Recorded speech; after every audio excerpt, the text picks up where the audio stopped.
Bonsoir chers téléspectateurs et bienvenue dans cette présente quotidienne de CNews dont voici le sommaire.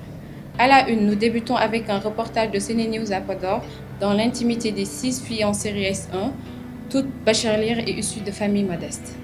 L'actualité continue avec la brigade des mœurs, 10 homosexuels, 18 féticheurs et 6 prostituées arrêtés à Touba. À Porokhane, un enfant retrouvé mort noyé dans les eaux stagnantes. Toujours dans le cadre des inondations, Mambo Jao était au chevet des sinistrés du Fouladou. Les actualités internationales, sportives ainsi que le thème du jour boucleront cette session d'information. Le développement de tous est-il juste après ceci. Nous démarrons avec le point météo du jour. Hier lundi, plusieurs localités sénégalaises ont enregistré de la pluie tôt le matin. À Dakar, plusieurs zones ont enregistré de fortes pluies accompagnées de rafales de vent. Cependant, dans son bulletin météo publié dans la nuit du soir, dans la nuit du dimanche plutôt, au matin du lundi, aucune pluie n'était annoncée.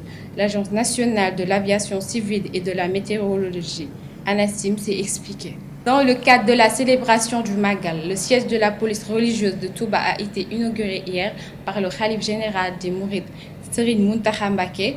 Le Daïra Safinatul Aman, placé sous l'égide de Serigne Modoulo Ngabou, a profité de la cérémonie officielle pour étaler leur saisie devant le khalife.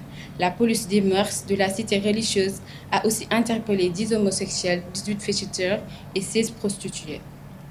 Sur un autre registre à Porokhane, un enfant de 7 ans a été retrouvé, mort noyé ce lundi dans la vallée.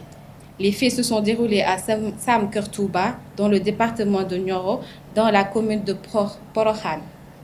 D'après les témoins, le gamin conduisait un troupeau du pâturage avec ses 2 frères. Toujours dans le cadre des inondations, à l'image de plusieurs localités du pays, Kolda a payé un lourd tribut des inondations consécutives aux pluies qui se sont abattues sur le Sénégal le 5 septembre dernier. Sensible au sort de ses concitoyens du Fouladou, le directeur des domaines s'est fait encore distinguer de la plus belle des manières en posant un acte majeur en faveur des populations sinistrées. Sur l'international, le président américain Donald Trump a indiqué ce mardi 22 septembre qu'il annoncerait samedi depuis la Maison-Blanche le nom d'une nouvelle juge pour succéder à Ruth Bader Ginsburg à la Cour suprême. En France, 4 policiers de la compagnie de sécurisation et d'intervention CSI de Seine-Saint-Denis, visés par une quinzaine d'enquêtes, ont été placés en garde à vue ce mardi à l'inspection générale de la police nationale. À n'en croire une source proche de l'affaire, les mises en cause officiant à la police du 93 sont entendues pour des faits de violence et de falsification de procès-verbaux. Nous allons revenir sur le continent africain. Après la nomination d'un président par intérim chargé de mener la transition politique du pouvoir au civil, le colonel Assimi Goïta, chef de la junte militaire, a demandé à la CEDEAO de respecter son engagement en levant les sanctions économiques sur le Mali. Du sport pour boucler cette première partie. Depuis le début du mercato, Chelsea est à la recherche d'un gardien de but. Proche de recruter Edouard Mendy il y a quelques jours, le Stade Rennais s'est rétracté au dernier moment, demandant plus d'argent pour son gardien sénégalais. Mais, après la grosse bourde de Kepa Arrizabalaga lors du choc Chelsea-Liverpool, les dirigeants du Blues sont décidés à tout faire pour recruter un portier avant la fin du marché des transferts.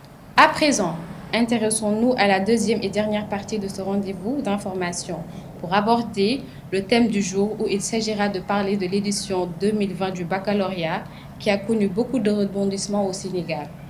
De la pandémie du coronavirus à l'arrêt des cours et de la proclamation des résultats par SMS, certains candidats ont pu sortir du lot avec d'excellents résultats au final. C'est le cas de ces 6 braves filles de la série S1 issues du lycée El Hadj Baba Diong de Podor. Suivons tout cela avec Ousmane Chan. Un lycée qui a 30 ans d'existence totalise beaucoup de souvenirs qui sont racontés par son proviseur. Le lycée El Hadj Baba Diong est né d'un ancien collège qui vit toujours. Donc,